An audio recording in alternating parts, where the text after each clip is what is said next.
మళ్ళీ ఏమైంది?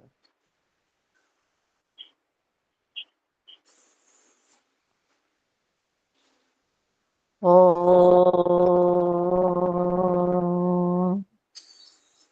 ఓ ఓ ఓం భూర్భువస్వః తత్సవితుర్వరేణ్యం భర్గో దేవస్య ధీమహి ధియో యో నః ప్రచోదయాత్. ఓం అసతో మా సర్గమయ తమసో మా జ్యోతిర్గమయ మృత్యోర్మా మృతంగమయ. ఓం సహనా భవతు సహనౌ భునక్తు సహ వీర్యం కరవావహై తేజస్వినావధీతమస్తు మా విద్విషావహై. ఓం శాంతి శాంతి శాంతి. నమస్తే అమ్మా, అందరికీ నమస్తే.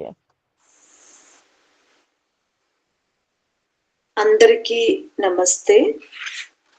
మనం యోగ దర్శన సూత్రాలను చర్చించుకుంటున్నాము. అంటే ఇక్కడ మనకు సిద్ధాంతము చక్కగా అవగతం అవ్వాలి. ఈ బ్రహ్మచక్రమున అంటే బ్రహ్మచక్రము తీసుకున్నా, మనము ధరించుకొని ఉన్న పిండమును తీసుకున్నా, మూల ప్రకృతి నుండి ఈ సృష్టి అంతా కూడా జరిగింది. ఆత్మ పరమాత్మ తప్ప మనస్సు, బుద్ధి, చిత్తము, అహంకారము, సమస్త కార్యరూప జగత్తంతా కూడా పిండమున చూసుకున్నా సరే, బ్రహ్మాండమున చూసుకున్నా సరే మూల ప్రకృతితోనే ఉంది.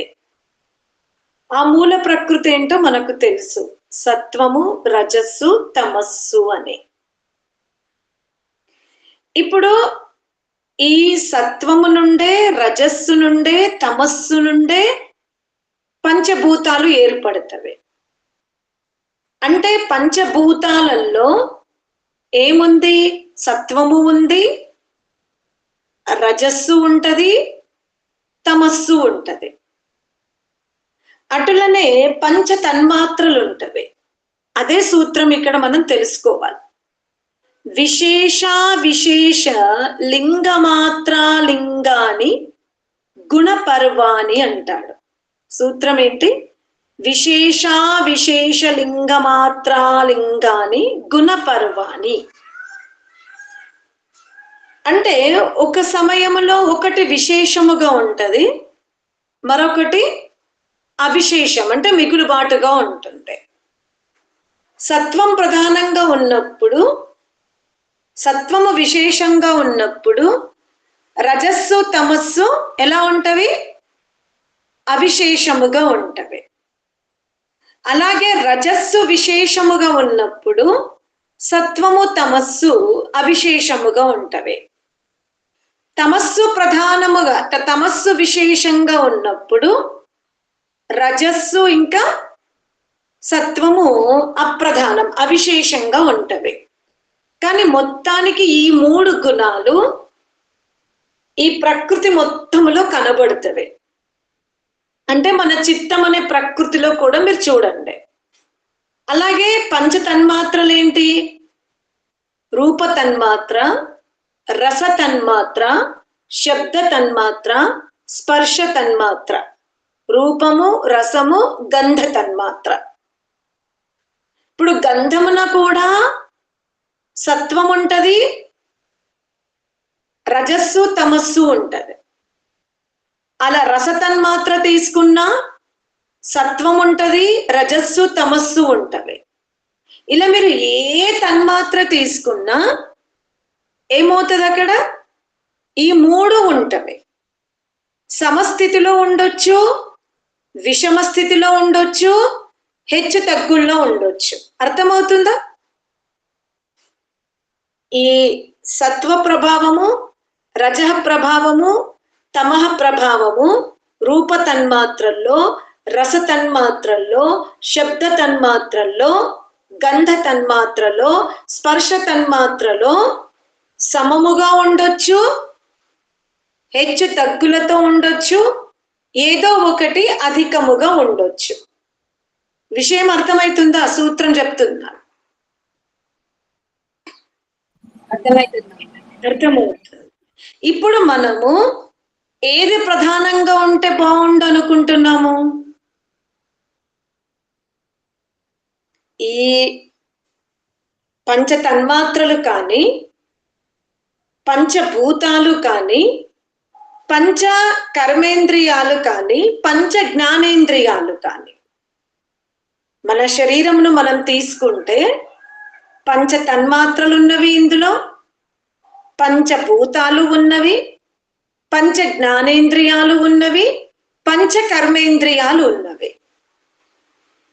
ఈ 20లో సత్వము ఉంది, రజస్సు ఉంది, తమస్సు ఉంది. మనం ఏకవింశతి ఇంద్రియాః అని విన్నాం. అంటే ఈ మనస్సు, బుద్ధి, చిత్తము, అహంకారము, జ్ఞానేంద్రియాలు, కర్మేంద్రియాలు, పంచ తన్మాత్రలు, తర్వాత ఆత్మ. ఇప్పుడు ఆత్మలో అయితే సత్వము ఉండదు, రజస్సు ఉండదు, తమస్సు ఉండదు. ఆత్మలో ఉంటే ఏముంటది?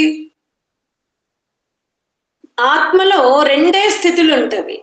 అయితే ఆత్మస్థితి లేదా పరమాత్మ స్థితి. అర్థమైందా? ఆత్మలో ఆత్మస్వరూపం అన్నా ఉంటది. ఒకవేళ ఇంకేదైనా ఉంది అంటే ఆత్మలో ఏముంటది? పరమాత్మ స్థితి ఉంటది. కానీ లోకములో మనం ఆత్మస్థితిని చూడము, పరమాత్మ స్థితిని కూడా మనం చూడం. ఏవి చూస్తున్నాము? సత్వము, రజస్సు, తమస్సు ప్రధానమైన వీటి స్థితినే చూస్తున్నాం. అర్థమవుతుందా? మీరందరూ కూడా ఆత్మలో ఆత్మస్థితి లేదు, పరమాత్మ స్థితి లేదు. ఇప్పుడు మనమంతా లోకములో, మీరు, నేను, ప్రపంచమంతా కూడా ఏ స్థితిని చూస్తుంది? సామ్యావస్థ ప్రకృతి, సత్వ రజ తమస్సుతో కూడుకున్నటువంటి ప్రకృతి స్థితినే చూస్తుంది. సాత్వికము, రాజసికము, తామసికం. అందుకని శుక్ల కృష్ణ పీతవర్ణ అంటాడు. రంగురంగుల ప్రపంచమే కనబడుతుంది, కానీ ఆత్మకు రంగు లేదు, పరమాత్మనకు కూడా రంగు లేదు. ఆత్మకు మనం ఊహించిన రూపము లేదు, పరమాత్మనకు కూడా మనం ఊహించిన రూపం లేదు. ఆత్మకు మనం తెలుసుకున్న గంధము లేదు, ఆ గంధము పరమాత్మలో కూడా లేదు. అర్థమైందా? శబ్దం, మనం అనుకున్న శబ్దము ఆత్మలో లేదు, అటులనే పరమాత్మలో లేదు. కానీ శబ్దం ఉంది. శబ్దం ఎక్కడుంది? ప్రకృతిలో. గుడ్. ప్రకృతి యందు ఉంది. ప్రకృతి యందు శబ్దం ఉంది, ప్రకృతి యందు రూపం ఉంది, ప్రకృతి యందు రసం ఉంది, ప్రకృతి యందు ఇంకేముంది? స్పర్శ ఉంది. అంటే ఈ 5 మనం ఏదో ఒకటి చూస్తూనే ఉంటాం హెచ్చు తగ్గులతో. ఏంటి? రూప, రస, గంధ, స్పర్శ శబ్దాలను ప్రకృతి యందు ఒకటి ఎక్కువ, మిగతా 4 తక్కువ. ఈ 5 లేని ప్రకృతి లేదు. అందుకనే జీవుడు ఈ ప్రకృతి గుణాలని, అనగా ప్రకృతిలో ఉన్నటువంటి శబ్ద, స్పర్శ, రూపరస, గంధ గుణాలనే, వీటి ద్వారానే వస్తువుని తెలుసుకొని, వీటి ద్వారానే జీవన యాత్ర చేస్తూ చేస్తూ చేస్తూ చేస్తూ ఎలా స్వభావముగా మార్చుకున్నాడు అంటే పరమాత్మనికి కూడా అంటబెడతాడు ఈ శబ్ద స్పర్శ రూప రస గంధాలను. అర్థమవుతుందా? ఈ జడ పదార్థాల యొక్క స్వభావాన్ని, ఈ జడ పదార్థాల యొక్క గుణకర్మలను మనం ఎవరెవరికి అంటబెడుతున్నాము? పరమాత్ముడికి కూడా, పరమాత్మునికి ఇంకా ఆత్మకు. అర్థమైందా? ఆత్మకు పరమాత్మకు కూడా మనం ఏం చేస్తున్నాము? ప్రకృతి యొక్క లక్షణాలనే జోడించేస్తున్నాం. అర్థమైందా? అందుకనే ఈ రోజు చూడండి, ఈ రోజు సనాతన ధర్మములో పరమాత్మ తత్వాన్ని ఏ తత్వంతో చూపిస్తున్నాము? అది పెద్ద పెద్ద గురువులైనా సరే, చాలా దీక్ష తీసుకున్న మఠాధిపతులైనా సరే పరమాత్మ తత్వాన్ని దేనితో ప్రదర్శింపజేస్తున్నారు? ప్రకృతితోటి, జడత్వంతో. ప్రకృతి యొక్క లక్షణాలతోనే పరమాత్మని వర్ణిస్తున్నారు. మనము ఎంత ప్రయత్నము జరుగుతే, ఎంత లోతైన అవగాహన జరుగుతే ఈ ప్రకృతి లక్షణాల నుండి పరమాత్మని వేరుగా చూడగలుగుతాం. అది అసంభవము కాదు, కానీ అలానే ప్రస్తుతము సంభవము కూడా కాదు. అర్థమైందా మీకు? ఏ లక్షణాలనైతే మనము మూర్తత్వ పదార్థాల యందు చూస్తున్నామో, వస్తువుల యందు చూసాం, సూర్యుడు, చంద్రుడు, నక్షత్రాలు, వృక్షాలు, సువర్ణము, వీటన్నింటిలో కూడా ప్రకృతి లక్షణాలు ఉన్నవి. ప్రకృతి లక్షణాలు అంటూ లేనివి ప్రకృతిలో లేవు. ఇద్దరున్నారు ప్రకృతి లక్షణాలు లేనివారు. ఎవరు వాళ్ళు? ఆత్మ, పరమాత్మ. పరమాత్మ. కానీ మనము ఎంత అజ్ఞానంలో చిక్కుకున్నామంటే, ఎంత అస్మిత అవినివేశముతో ఉన్నామంటే, ప్రకృతి లక్షణాలనే జీవాత్మ లక్షణాలుగా భావిస్తున్నాము, ఇంకా పరమాత్మ లక్షణాలుగా భావిస్తూ ఉన్నాం. ఈ మూడు పదార్థాలని యథార్థ స్వరూపముతో చూడడము, చూడాలి, దర్శింపజేయాలనే ఆలోచన గురువులకు కూడా లేదు. లేనే తనలేదు. అర్థమైందా? ఈనాడు ప్రకృతి లక్షణాలను వేరుగా, ఆత్మ లక్షణాలను వేరుగా, పరమాత్మ లక్షణాలను వేరుగా మనము చూసుకోలేని అజ్ఞానముగా జీవనం గడుపుతూ ఉన్నాం. అందుకనే ఋషి ఏమంటున్నాడంటే, మనం ఎప్పటి వరకైతే సాధన చెయ్యమో, ఎప్పటి వరకైతే మనం అంతర్గతంగా యాత్ర చెయ్యమో, అప్పుడు ఈ సత్వ ప్రధాన జీవనాన్ని మనం గడపలేము అంటాడు. ఎందుకు అంటే ఈ శరీర నిర్మాణమే ఏ తత్వాలతో ఉంది? ప్రకృతి తత్వాలతో. ఏ ప్రకృతి తత్వం ఉంది? సత్వ ప్రకృతి ఉంది, రజ ప్రకృతి ఉంది, తమః ప్రకృతి ఉంది. దీన్ని మీరు అహంకారములో చూడండి, పంచభూతాల యందు చూసినా సరే, పంచ తన్మాత్రల యందు చూసినా సరే, పంచ తన్మాత్రల్ని గ్రహిస్తున్న చక్షువునందు, కర్ణమునందు, నాసికనందు, త్వక్కునందు కూడా ఈ ప్రకృతియే, ఈ త్రివిత్ర ప్రకృతియే కనబడుతుంది. ఎక్కడెక్కడ? పంచతన్మాత్రల యందు త్రివిత్ర ప్రకృతి ఉంది, పంచభూతాల యందు త్రివిత్ర ప్రకృతి ఉంది, పంచ జ్ఞానేంద్రియాల యందు త్రివృత్రమే ఉంది, పంచ కర్మేంద్రియాల యందు కూడా. కేవలం జ్ఞానేంద్రియాల యందే లేదు, మూడు కర్మేంద్రియాల ద్వారా కూడా మనము ఈ మూడు గుణాలతో కూడుకున్న ప్రకృతినే చూస్తున్నాం. కనుక ఈ ఎప్పటి వరకైతే జీవుడు లోచూపు యాత్ర చెయ్యడో, అంటే ప్రకృతి నుంచి తనని తాను వేరు చెయ్యడో, అప్పటి వరకు మనము ఏ లక్షణాలతో జీవనం గడుపుతాము?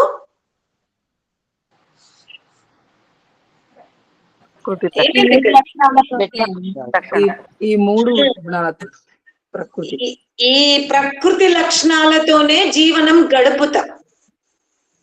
అయితే ఈ మూడింటిని తొలగించుకునే శక్తి మనకు ప్రారంభంలో ఉండదు. అందుకే సాధన ద్వారా ఏం చేస్తున్నాం మనము?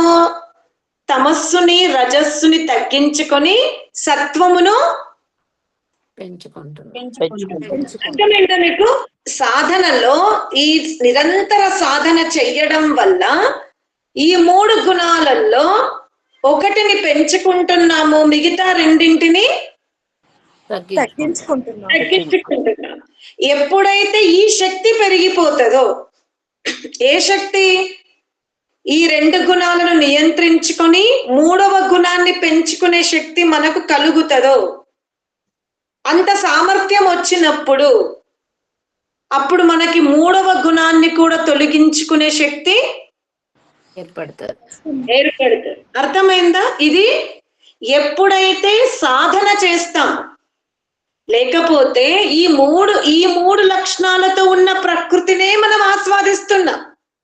అది ఈ జన్మకు కావచ్చు, పోయిన జన్మలో జన్మాంతరాల నుండి మనము సత్వరజస్తమస్సుతో కూడుకున్న ప్రకృతితోనే జీవనం గడుపుతున్నాం.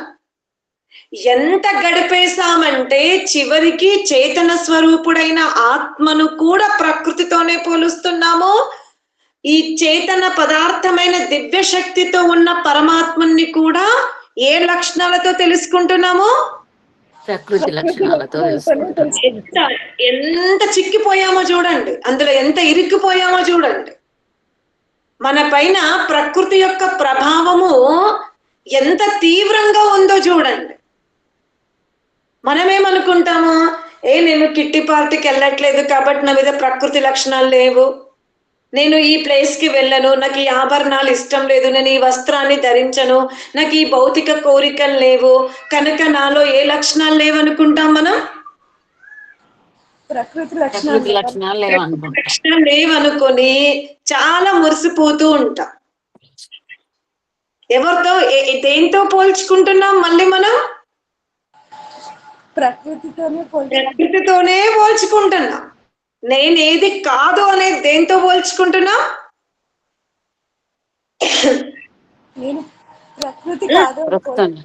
ప్రకృతితోనే. నాలో ఇది లేదు, నాలో ఇది లేదు. కానీ సూక్ష్మంగా చూస్తే మన జీవనం అంతా కూడా దేనితో ఉంది? ప్రకృతితోనే ఉంది. అందుకనే ఇప్పుడు మనం ఈ ప్రకృతిలో ప్రకృతి లక్షణాలతో మనని మనం పోల్చుకొని తృప్తి పడకుండా అసలు ఈ ప్రకృతి యందు నా స్థితి ఎంత ఉందో అని చూసుకోవాలి. నేను నా స్థితిలో, నా స్వరూప స్థితిలో ఎంతసేపు ఉండగలుగుతున్నా? ఇదే మానవ జీవితం యొక్క లక్ష్యం. అది తెలుసుకోండి మీరు. మనం ఎంతసేపు సంఘటిత మానవులలో ఉన్నటువంటి ఆ గుణాలతో మనని మనం పోల్చుకుంటున్నామంటే మనం ఎక్కడ బంధింపబడి ఉన్నట్టు? ప్రకృతిలో బంధింపబడి ఉన్నాం. కాకపోతే వేరుగా ఉపయోగిస్తున్నాం అంతే. కానీ మనం వేరుగా కాదు, విశేషముగా ఆత్మను చూసుకోగలగాలి. ఆత్మను చూసుకోగలగాలి అంటే మనం దేనికి అతీతంగా కూర్చోవాలి? గుణాతీతులం కావాలి. గుణాతీతులము కావాలి. శరీరాతీతం ఎప్పుడు మనం కాలేము. శరీరాతీతం అయ్యామనుకోండి, అప్పుడు మన శరీరాన్ని మన బంధువులు ఏం చేస్తారు? భస్మం చేస్తా. నేను శరీర అతీతం అవుతాను, నాకు యోగం అంటే అదే కదా అని ఎవరైనా గురువులు చెప్పినా, మీరు కూడా విశ్వసించిన శరీరాతీతము గుణాతీతము కాకుండా శరీరాతీతం అయ్యి నేను చెట్టు పైన కూర్చుంటానని మీరు చెట్టు పైకి వెళ్ళిపోతే ఈ శరీరాన్ని మన బంధువులు ఏం చేస్తారు? భస్మం చేస్తారు. భస్మం చేస్తారు. అర్థమైందా? జీవుడు ఎప్పుడు కూడా శరీరాతీతము కాలేడు, మోక్షంలోనే కాగలుగుతాడు. కానీ జీవుడు ఏం కాగలుగుతాడు ఈ పిండమున? జీవుడు ఏ స్థితికి వెళ్తాడు ఈ పిండమున? గుణాలకు అతీతంగా వెళ్ళగలుగుతాడు. త్రిగుణాతీతము కాగలుగుతాడు. ఈ త్రిగుణముల ద్వారా ఏర్పడినటువంటి ప్రకృతిని ఉపయోగించుకోకుండానే అందులో సంతోషంగా, స్థిరముగా, భద్రముగా కూర్చోగలుగుతాడు. తిష్టతి కూర్చున్నాడు కూడా. ఈ ఆస్వాదన మనం అనుభవించగలగాలి. అర్థమైందా? విశేష స్థితికి మనం వెళ్ళగలగాలి. అది కేవలము సాధన ద్వారానే సాధ్యమవుతుంది కదా. ఈ సాధనలో విఘ్నము కలగకూడదు అనుకుంటే, సాధనాలలో విఘ్నములు తగ్గాలి అంటే మనం ఈ లోకేషణ, విత్తేషణ, ఆహారేషణ, వస్త్రేషణ, ఈ కోరికలన్నింటినీ కూడా మనం ఏం చేయాలి? నియంత్రించుకోవాలి. ఇవన్నీ ఉపయోగపడతాయి. ఏంటి? పుణ్య కార్యాలు, ధర్మ కార్యాలు, సేవా ధర్మము, మంచి నడవడి, ఇవన్నీ కూడా సాధనకి ఉపయోగపడుతుంది. కానీ వీటి ద్వారా మనం త్రిగుణాతీతము కాలేము. అది గుర్తుపెట్టుకోండి. ధర్మాచరణ వల్ల త్రిగుణాతీతము కాము, కానీ త్రిగుణాతీతము కావడానికి ధర్మాచరణ సహాయపడుతుంది. సరేనా? ఓం శాంతి శాంతి శాంతి. ఇంకా తెలుసుకోవాలా?